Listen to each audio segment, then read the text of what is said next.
Bem-vindos e bem-vindas ao Genix no Trecho. Sou Melina Paixão, coordenadora de marketing da Genix. Eu e a nossa equipe apresentamos essa série de podcasts que traz temas como genética, tecnologia, cuidados para o rebanho, manejo reprodutivo, tendências de mercado e muitos assuntos do seu interesse. Ao lado de grandes especialistas, eu tenho certeza que esse podcast vai agregar muito no seu negócio. Acompanhe a gente também nas nossas redes sociais, @Genix Brasil. E aí, bora com a Genix? No episódio de lançamento do Genix no Trecho, vamos falar um pouco das origens das raças Angus e Nelore e como a casadinha entre elas deu certo aqui no Brasil. Para essa conversa, a gente está aqui com a Juliana Ferragutti, que é zootecnista, especialista em marketing pela USP e gerente de mercado de corte na Genix. Está aqui também a Nicole Tramonte, zootecnista, mestre em genética e melhoramento animal pela Unesp e gerente de corte zebu na Genix. E ainda o Reinaldo Leopoldino, que é médico veterinário, mestre em zootecnia e nosso especialista de desenvolvimento de produto corte. Olha, é um prazer começar o nosso podcast com esse pessoal aqui, viu? Juliana, Nicole e Reinaldo, que carinhosamente tem o apelido de Seco, vocês vão ouvir a gente chamar ele assim. Bom, essa equipe é a cara do porte, né? A Juliana, por exemplo, está aqui na Genix há 7 anos, Ju, é isso? É isso mesmo, eu já fiz esse aniversário de 7 anos aí, agora 2022, nós estamos indo para o 8º ano de Genix. Vim, né, de uma história mais relacionada aí com o zebu. Então, eu entrei na Genix principalmente para contribuir na construção da bateria zebu. Depois passei a assumir a gerência de produto geral aí, né, tanto do taurino quanto do zebu, e assim eu fiquei por alguns anos. E agora, esse ano, eu tive a satisfação de passar a bola do zebu aí para nossa especialista de zebu, que agora é a nossa atual gerente de corte zebu, que é a Nicole, né, Ni? É isso aí, Ju. Nós viemos da mesma escola, né, Ju? Escola do zebu ali, passando por consultoria, passando por programas de melhoramento.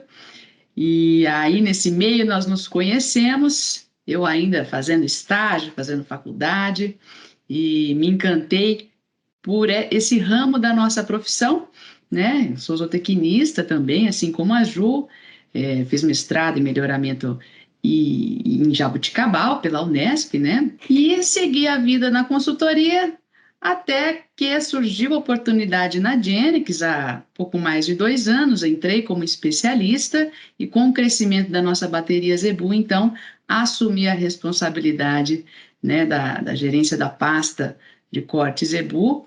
A responsabilidade é grande, mas a satisfação e a vontade de fazer acontecer é muito maior.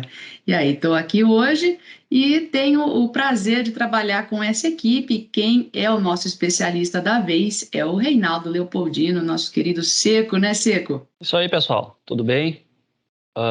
Também tenho uma história já de um certo tempo na Genix, né? Trabalhei como representante, né? Eu era autônomo, né? Que prestava serviço em fazenda, e ATF, etc.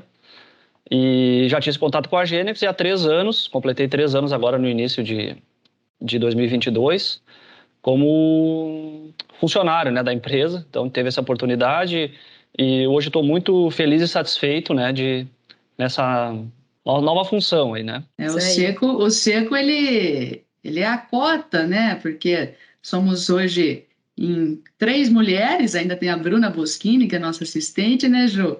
3 mulheres zootecnistas, a gente precisava de um veterinário, né?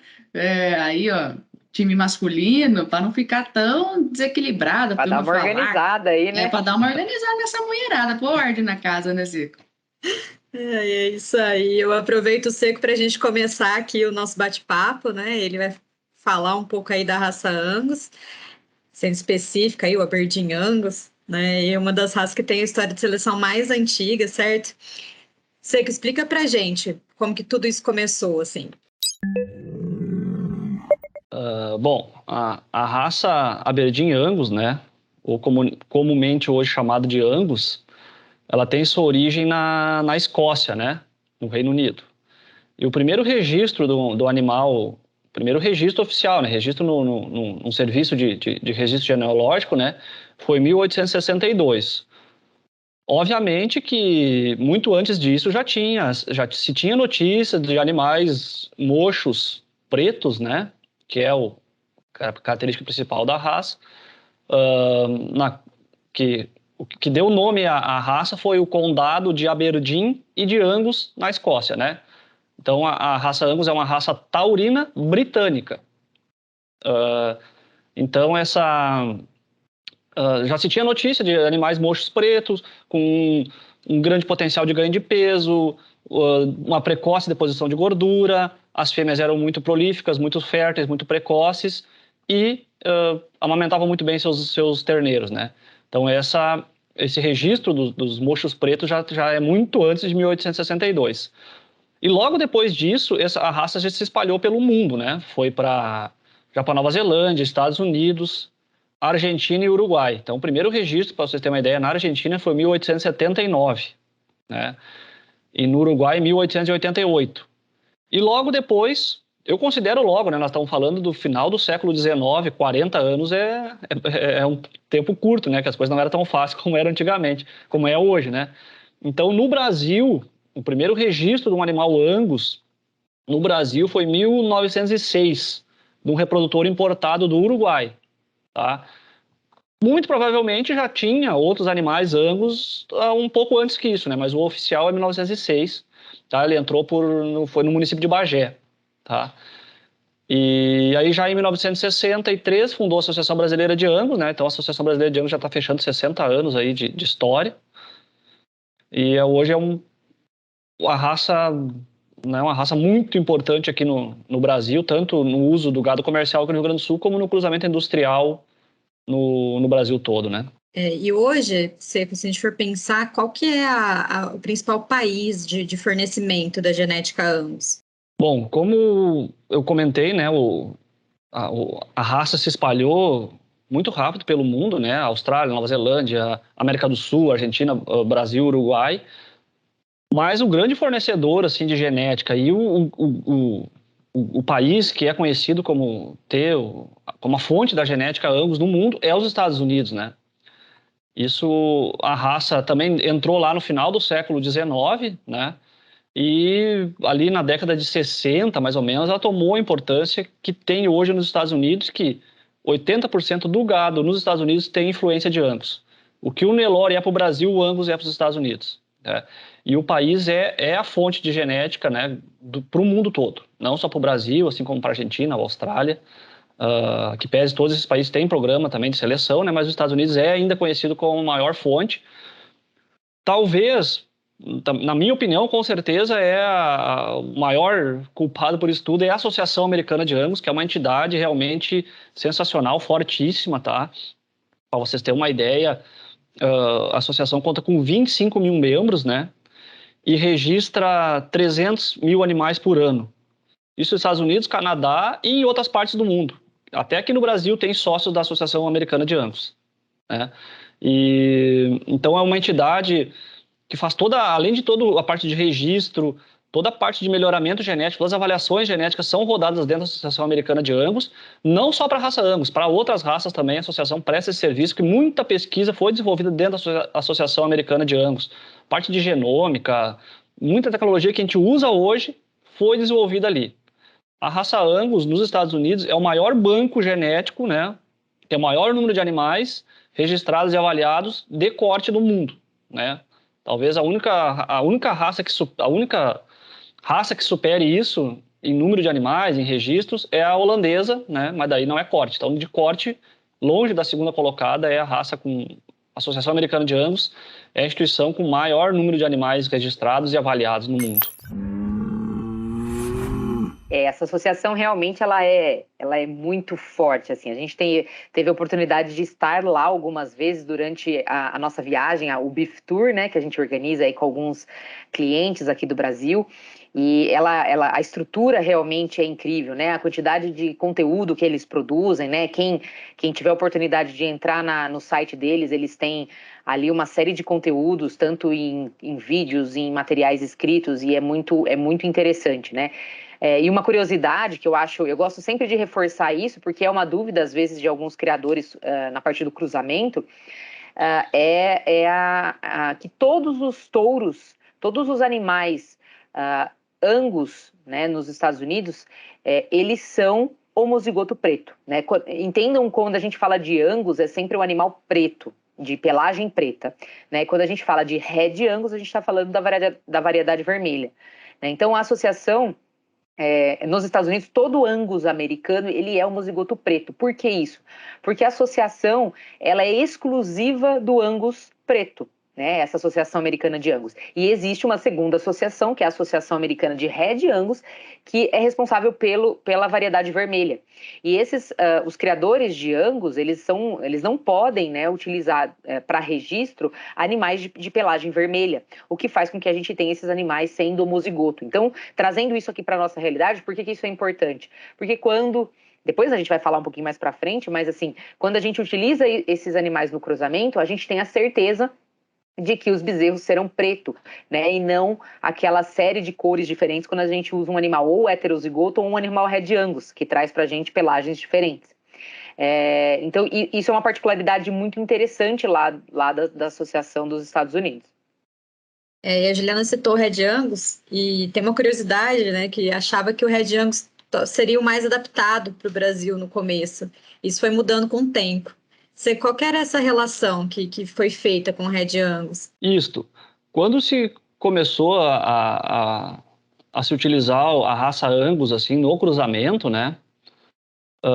Se a demanda pelo Red Angus, e se achava que o Red Angus ia andar melhor no cruzamento aqui no Brasil, porque a pelagem vermelha teria uma maior adaptabilidade a calor e etc. e tal. Como bem a Juliana falou, né, nos Estados Unidos e Canadá são duas raças e duas associações separadas. Aqui no Brasil, Argentina e Uruguai, a raça é a mesma. A raça é a Aberdeen Angus, onde tem, comumente, quando tu fala Angus ou Aberdeen Angus, tu está referindo ao preto, e quando tu quer te referir a um animal vermelho, tu salienta que é Red Angus. Tá? Mas a raça é a mesma, tá? Aqui no Brasil e Argentina e Uruguai. Então se achava que o Red Angus tinha uma maior adaptabilidade por causa da pelagem, que o animal preto, toda aquela questão de absorver mais raios solares, etc. Depois se descobriu que não era bem isso, que realmente, se o animal era mais adaptado, ou é mais adaptado, é a capacidade dele perder esse pelo, ou de ter um pelo mais fino e liso, né? E isso é independente da cor da pelagem, sim, de um potencial genético ou de uma linhagem desse animal, certo? E aí a raça Angus, como é uma raça muito maior, né, o número de animais é muito maior, o Red Angus é um recessivo do Angus, né, um gene recessivo, então o número de animais é muito maior no Angus preto, então, e por ser maior, o mérito genético dos animais Angus, em média, é melhor e maior do que o Red Angus. E aí o pessoal começou a se beneficiar dessa característica, né? E aí realmente o Angus tomou o seu lugar no cruzamento, e hoje a venda de sêmen do Angus, por exemplo, aqui no Brasil, é separado, né? Por essa característica de outros países, as associações são separadas, então se separa a venda de sêmen das duas raças, são 6,7 milhões de doses de Angus e 273 mil de Red Angus. Então é uma diferença muito grande, né?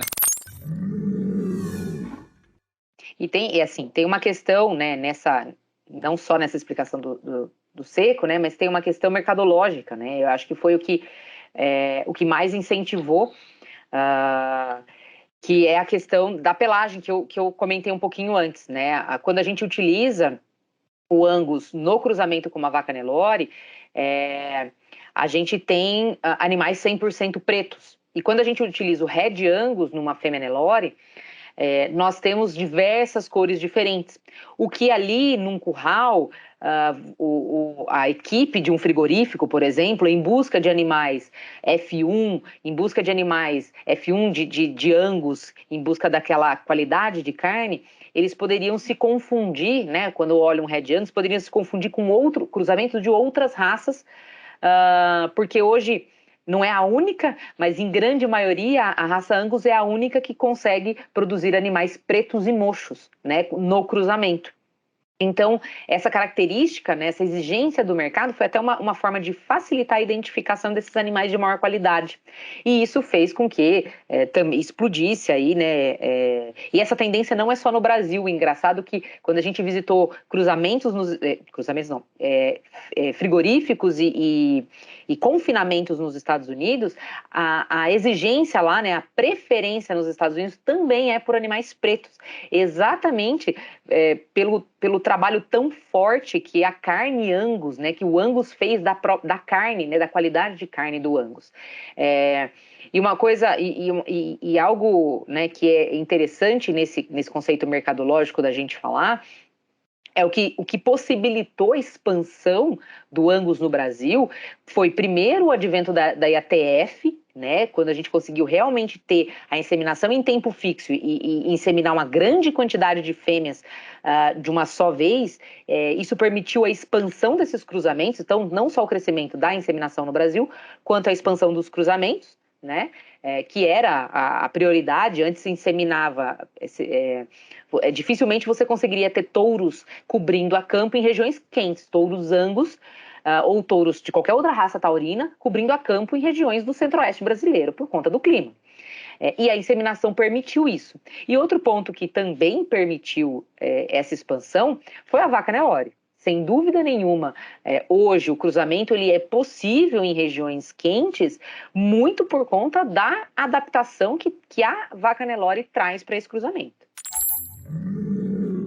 Aproveitando o gancho do cruzamento, que tem, como a Juliana falou, né, o Nelore aí como a base principal, Nicole, conta um pouquinho pra gente da origem do zebu e como que a raça Nelore chegou aqui e se transformou na base da nossa pecuária. A Ju falou muito bem falado aí, né? A grande estrela da pecuária nacional é a vaca Nelore, Melina. A vaca Nelore fez com que o Brasil se tornasse hoje o segundo maior rebanho mundial de bovinos, né? Perdendo aí para a Índia, né? Então podemos até falar que em número de cabeças é o maior rebanho comercial, né? Que a Índia a gente sabe, né, não consome, né? A carne de bovinos aí, questões culturais. E aqui no Brasil, então, nós temos essa vastidão de gado andando por aí, no país todo, graças à raça Nelore, que é uma raça zebuína, né? Nós falamos aí do Angus, o Seco.O, que é uma raça taurina britânica. Os zebus, os zebuínos, eles são de outro grupamento genético, né? Diferente. Ainda dentro dos taurinos temos outras ramificações aí, né? Temos os taurinos continentais, aí temos os britânicos, como o Angus, e dentro do outro grupo, né? O grupo de zebus, nós temos algumas raças. A grande maioria dessas raças veio da Índia. Então, esse gado zebu, o Nelore, é um gado indiano, né? Assim como Buzerá, raça Gir, Brahma, né? São raças indianas. Raças como aí o Sindhi, é uma raça paquistanesa, mas veio ali da mesma região, né? Para quem não sabe, olha só a importância desse grupamento genético para o nosso país. Para quem não sabe, aqui no Brasil, nós nunca tivemos um bovino andando aqui antes da chegada dos colonizadores europeus, né? Os bovinos, eles não são nativos do nosso país, aqui das Américas como um todo, né? Então, aí, em 1500 chegaram os portugueses e junto com esses colonizadores vieram, né, o gado europeu, né? Algumas raças aí, mas foram várias importações de bovinos que vieram suprir aí necessidade de carne, leite e tração, mas raças pouco especializadas e muito pouco adaptadas à nossa situação. A gente pegar países europeus, nós sabemos aí que o clima é completamente diferente do nosso país aqui tropical, com essa extensão territorial gigantesca, né?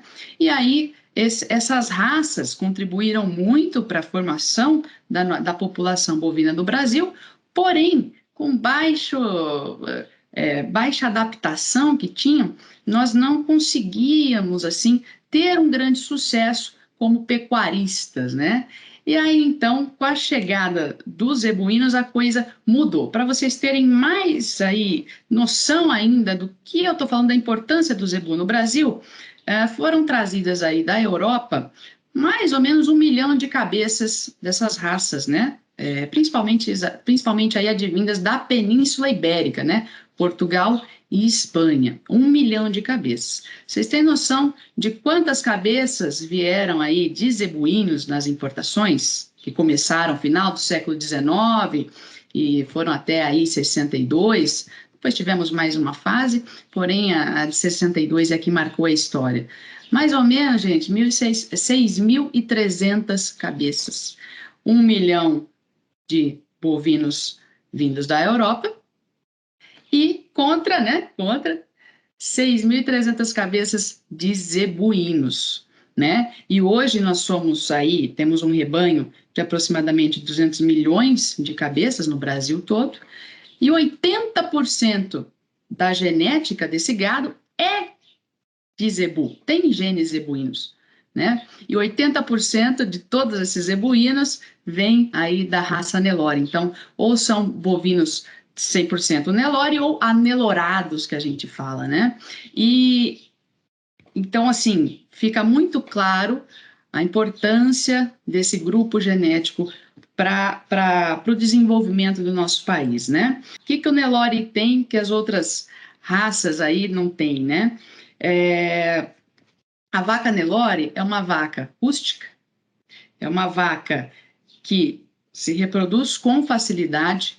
Pare um bezerro aí sem auxílio. O bezerro Nelore é um bezerro muito vigoroso, então ele já nasce, a vaca já dá a lambida nele, ele já parte para a primeira mamada rapidinho, é um bezerro firminho, né? Não é aquele bezerro molão que não vai mamar. O teto da vaca Nelore é aquele teto do tamanho certinho para a boca do bezerro, então não é aquele teto grosso que o bezerro tem dificuldade.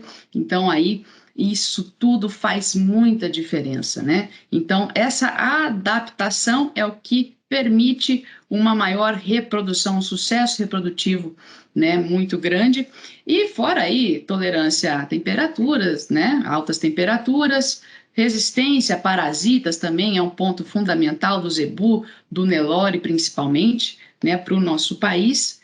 E tudo isso contribuiu com que nós chegássemos hoje aqui, segundo o maior rebanho mundial, aí, o maior exportador de carne bovina do mundo.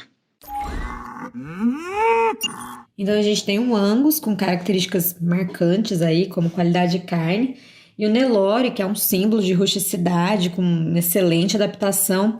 E Ju, como é que foi esse grande encontro das raças, assim, que resultou o tão falado aí cruzamento industrial? É isso aí, eu acho que é importante a gente entender o que o cruzamento traz, né? A primeira coisa, para que cruzar, né? Então, o cruzamento ele traz duas coisas, tecnicamente falando, duas coisas: heterose e complementaridade, né? Então, a heterose basicamente quando eu cruzo dois animais de grupamentos diferentes e eu consigo resultados acima da média dos pais. Né? Então, ou seja, eu tenho características aí de ganho de peso, de precocidade. Ao invés de eu ser a média dos meus pais, a heterose traz isso para um nível a mais. Então, eu aumento a produtividade da fazenda. Esse é o grande, o grande destaque aí do cruzamento. Então, aqui no Brasil, a gente encontrou essa heterose, esse 100% de heterose com animais, o Angus e o Nelore. Algumas características importantes. Primeiro, que são as duas maiores raças do mundo, e quando a gente fala de melhoramento genético, a gente tem que falar de população. Quanto maior a população, melhor, é mais eficiente a nossa seleção genética. Então, essas duas raças, e elas são de grupamentos diferentes, né? A Nicole já citou aí que a gente tem o Angus sendo um taurino britânico e o Nelore um zebuíno, né? Então, são grupamentos diferentes onde a gente, quando casa, tem 100% de heterose. E a complementariedade é quando a gente traz características, a gente ressalta as características boas das duas raças. Então, o Seco e a Nicole comentaram as características de ambos, né? Então, rapidinho aqui, Angus, muita precocidade, muita excelente qualidade de carne, e na parte do Zebu, na parte do Nelore, a gente tem animais muito adaptados, uma fêmea muito maternal. Então, essas características, elas se unem e traz a complementaridade, e aí a gente tem aquele animal proveniente, né, o F1 que a gente chama, né, o bezerro F1, que tem 100% da heterose. Então, é para isso que a gente faz o cruzamento. Mas no passado, né, 30 anos atrás, a gente começou fazendo errado, porque quando a gente fala em cruzamento e a gente fala em um animal que vai entregar mais, com potencial genético maior, e a gente já não tem toda a adaptabilidade do zebu em regiões quentes, por exemplo, como no nosso centro-oeste, a gente precisa de sistemas adequados para fazer cruzamento. E há 30 anos atrás, a gente cometeu 2 erros. Primeiro, que começamos fazendo cruzamento com raças taurinas britânicas continentais, que são essas raças maiores, raças de maior exigência. E o segundo erro foi colocar esses cruzamentos em sistemas de produção não adequados, onde eu não tinha suplementação adequada, onde eu não tinha sanidade adequada. E o que aconteceu foi que um fracasso total desses cruzamentos. A gente tinha aquele bezerro F1 com grande potencial genético, mas com uma exigência nutricional muito grande, sem um sistema adequado para criar esses animais. Então, aí nós...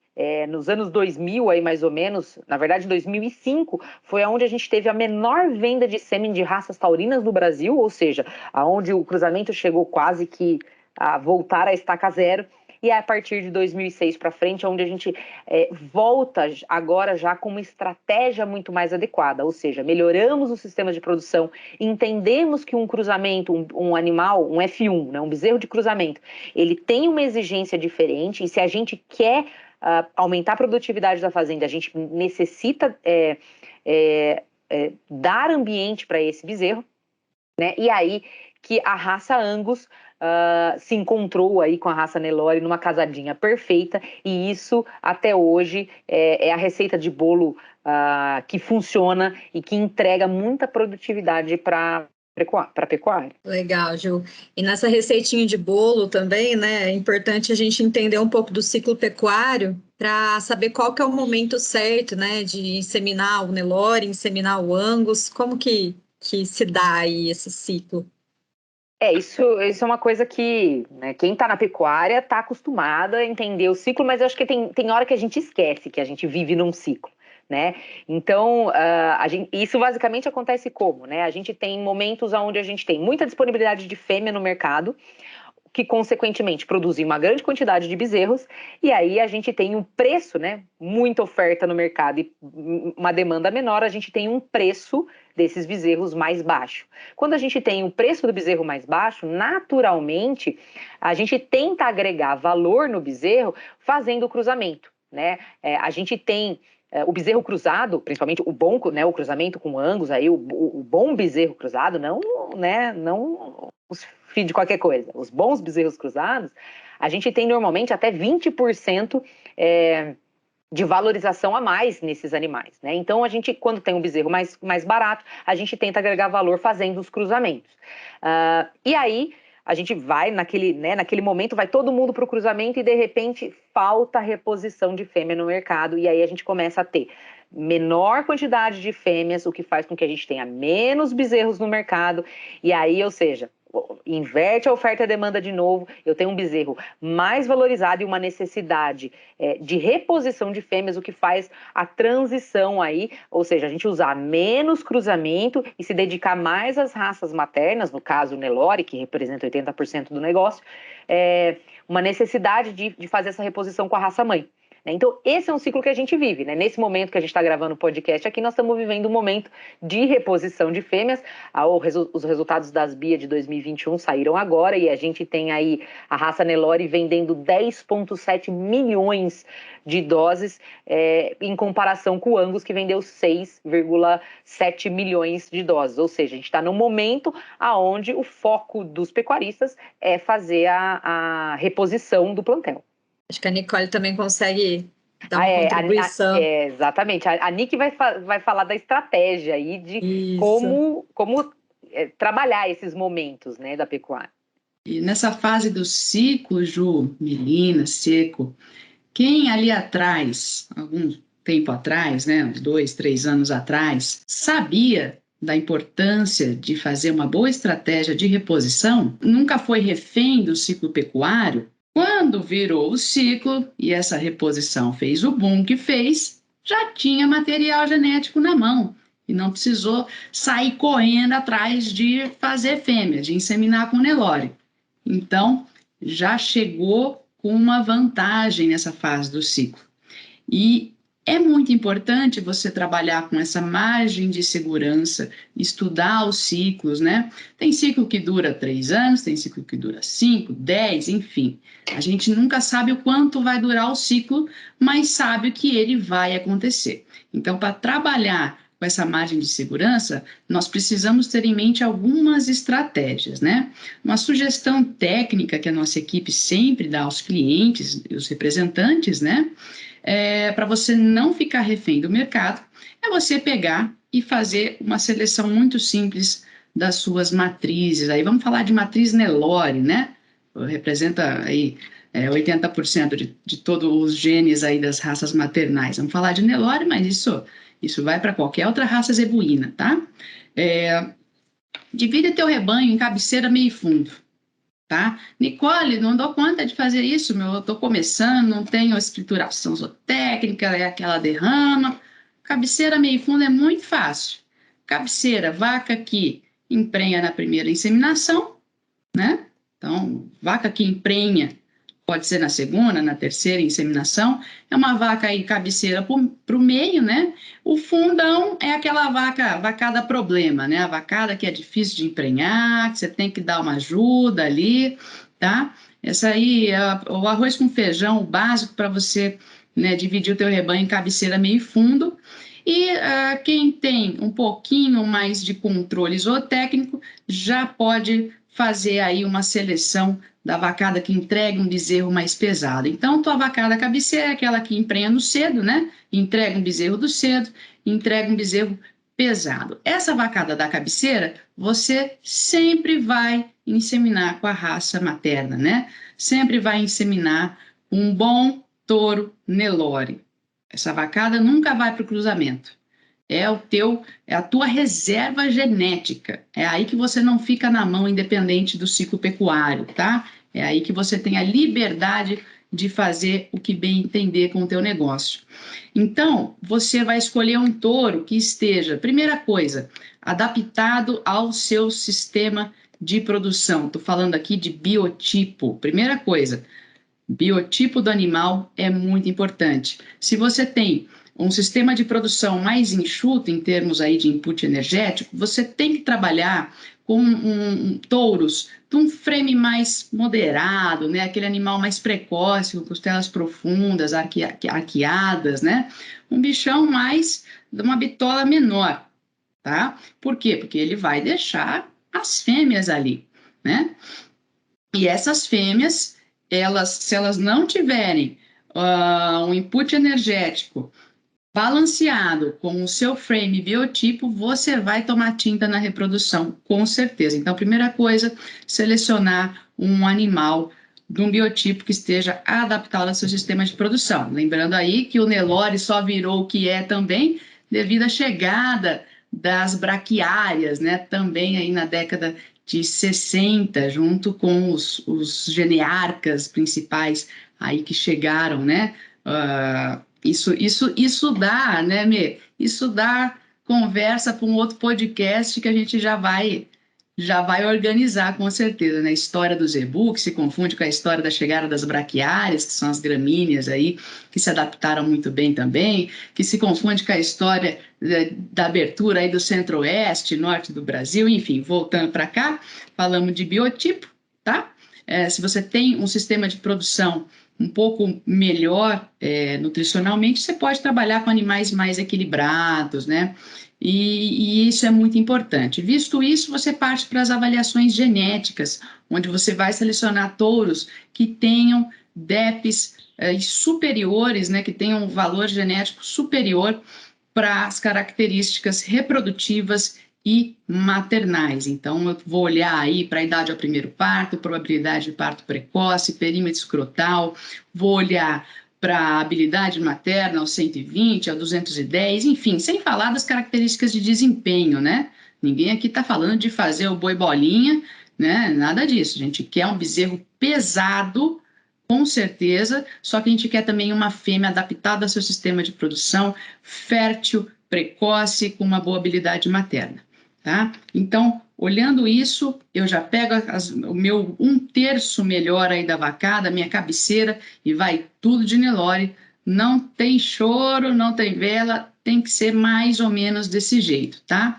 O teu meio é a tua estratégia, aí que você vai ver se você vai colocar um pouco mais de Nelore ou se você vai colocar um pouco mais aí de cruzamento de touros Angus, né? Que depois o Seco vai falar aqui também. E o teu fundo, meu amigo, o teu fundo não tem choro nem vela, você tem que explorar a heterose e complementaridade aí que a Juliana falou. Você tem que pegar essa vacada que entrega um bezerro pior, que é menos fértil, e explorar o que você conseguir explorar da heterose. Então, mete aí o Angus que você não vai ficar na mão. Então, é mais ou menos essa estratégia. Você tem que ver aí o quanto que você vai pôr, você vai analisar de acordo com o ciclo pecuário e de acordo também se você está crescendo o rebanho, mas teu rebanho já está estabilizado. E isso que vai determinar também a quantidade que você vai colocar de Nelore ou Angus. Agora, para falar de quanto põe de Angus e qual Angus põe, porque a gente tem Angus para sistema de produção mais enxuto, tem Angus para sistema de produção do meio e tem Angus também para aquele que não tem miséria, né, Seco? Agora falando de que touro Angus, né, colocar nessa vaca Nelore, né, qual touro Angus utilizar para cruzamento industrial.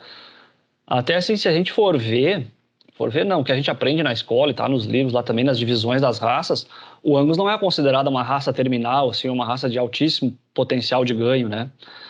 Mas por ser uma raça muito cosmopolita, ou seja, está espalhada pelo mundo todo, né, como eu citei antes, América do Norte, América do Sul, Oceania, Europa, tudo que é lugar tem Angus. A raça também foi selecionada para desempenho, para ganho de peso. E hoje a gente tem touros Angus, a gente conhece linhagens, né, e avaliações genéticas de touro Angus com muito, muito, muito potencial de ganho, quase chegando muito próximo até de um continental, né, de um animal de maior potencial, né. Então, o que a gente tem que saber, né, a primeira coisa que a gente tem que saber na hora de escolher indicar um touro para o cliente ou para o produtor é o sistema de produção dele, né. Isso desde um sistema de produção, aí já não falando de cruzamento industrial, né, mas do sistema de produção de rebanho comercial Angus no sul do Brasil, no Rio Grande do Sul, a base de campo nativo com restrição de qualidade e quantidade de oferta de forragem, né, onde normalmente um animal de menor tamanho vai se adaptar melhor, até um sistema de cruzamento industrial com um excelente potencial de oferta, né, de alimento, né. A Juliana falou antes da IATF, né, que proporcionou o uso do cruzamento industrial, mas tem outra tecnologia, meninas, que também ajudou muito no cruzamento industrial, foi a integração lavoura-pecuária, né. Isso aumentou muito a oferta de comida, né? Não só na reforma das pastagens, mas também questão de resíduo, de grãos, né? Então, proporcionou confinamento e este animal de maior potencial, de alto potencial de ganho, numa condição de excelente oferta de alimento, ele vai, obviamente, desempenhar muito bem. Que foi o que a Ju comentou também, que quando não tinha essa quantidade e essa oferta de comida, aqueles genótipos, né, aquelas raças não se adaptaram e aí o cruzamento entrou em derrocada, né, e quase que acabou. A gente conhece hoje, sabe que a raça Angus tem linhagens de alto desempenho, alto crescimento, alto potencial de ganho de peso e linhagens muito mais moderadas, que aí se assemelham um pouco mais ao que é o Angus mais antigo, um animal bem moderado, com muita precocidade sexual e de acabamento, né, mas que no final lá vai dar um animal também mais leve, né? Esse animal deposita gordura muito rápido. Então, tá lá no confinamento e com 400, 450 quilos ele está gordo, está pronto, como a gente fala, e não ganha mais peso, né? Então, se tu tem restrição alimentar, ele se adequa mais. Tendo muita oferta de alimento, né, de qualidade, tu pode ter um animal com potencial aí de 500, 550 ou até 600 quilos de ganho, que ele vai continuar crescendo e ganhando, e depois lá no final tu ajusta a dieta para ganhar, né, para depositar gordura. Acho que é basicamente isso, né? Claro, a gente está falando uma coisa bem generalista aqui, né? Não indicando uma coisa mais específica para um cliente, mas sim numa maneira bem geral. É isso aí. As duas raças são raças tão grandes hoje, né? A população do Angus e do Nelore, a importância dessas duas raças é tão grande que a gente precisa ser muito técnico na hora de fazer essas decisões, né? O nosso negócio, o negócio da pecuária, antigamente, eu tenho um amigo, né, um grande amigo criador que falava que pecuária aceita qualquer desaforo, né? E por muitos anos ela aceitou muito desaforo mesmo, né? A agricultura já não aceita muito. Se você errar numa estação, você quebra, né? E a pecuária não. A pecuária aceitou muito desaforo e a comida tá cara, solta o gado no pasto, agora não tá bom de vender, segura mais um tempo na sua fazenda. Então, assim, a gente tinha esses escapes. Hoje em dia, a gente tem, existem propriedades tão tecnificadas que ela não pode lançar mão mais disso, né? Uma propriedade que hoje tem um esquema, uma estratégia entre seleção e cruzamento, igual a Nicole explicou, uma coisa bem redonda. Você tem animais de cruzamento, você tem um momento de tirar eles do confinamento, você tem um momento de vender esses animais, o ajuste é muito fino do ganho de dinheiro, né? Então, a gente precisa tomar decisões cada vez mais técnicas quando a gente diz, né, de uma pecuária eficiente, a pecuária 4.0, que é o que se fala nesse momento. A gente precisa tomar decisões cada vez mais acertadas, e para isso a gente tem que contar com a ajuda dos especialistas aí que estão disponíveis no mercado. Para esse primeiro episódio, eu acho que foi interessante trazer esse apanhado aí das principais raças do Brasil no corte, e vem muita coisa por aí. É isso mesmo, eu acho que aqui já ficou gancho para muito podcast, é bom demais, a gente gosta demais de falar disso, né? Então, acho que a gente pode desmembrar esse nosso primeiro podcast aqui em um monte de assunto e trazer muito mais conteúdo para quem vai nos escutar, né? Aí, pessoal, eu já vou me despedindo, então, aqui de vocês, e espero que vocês gostem desse episódio e contribuam com novas ideias aí. Isso e mesmo. Deixe comentários pra gente, se estão gostando, se não estão gostando. E eu vou me despedindo e encontro vocês na próxima. Eu também vou indo junto aqui com a Ju. Encontro vocês no próximo episódio. Por favor, deem os seus feedbacks, aí é muito importante, né, para a gente ver que rumo tomar, que rumo seguir. Com certeza tem muito assunto aqui para a gente conversar, e vai ser um prazer estar com todos vocês aí, mensalmente, semanalmente, enfim, né? A gente quer conversar com vocês e trazer conteúdo de qualidade. Então, forte abraço e nos vemos. Então tá, meninas, gurias, um prazer ter estado com vocês aqui, e espero que o pessoal que nos escute também tenha gostado desse primeiro episódio, né? E que acho que damos um panorama interessante aí das duas raças, né? Uma história, muito gancho, né? E muito assunto para os próximos. Um grande abraço, até a próxima. Então, quem tá ouvindo a gente, mande sugestões aí pelas redes sociais de Genix Brasil. A ideia é que a gente construa essa experiência aqui em conjunto para realmente agregar no dia a dia do pecuarista. A gente vai ficando por aqui e até logo, até a próxima. Esse foi o primeiro episódio de Genix no Trecho, com foco na pecuária de corte. Fique ligado que alguns dias vem aí o segundo episódio do nosso podcast, dessa vez voltado para a pecuária leiteira. Acompanhe a Genix pelas redes sociais @GenixBrasil para ficar por dentro de todas as novidades e a data de lançamento do novo episódio.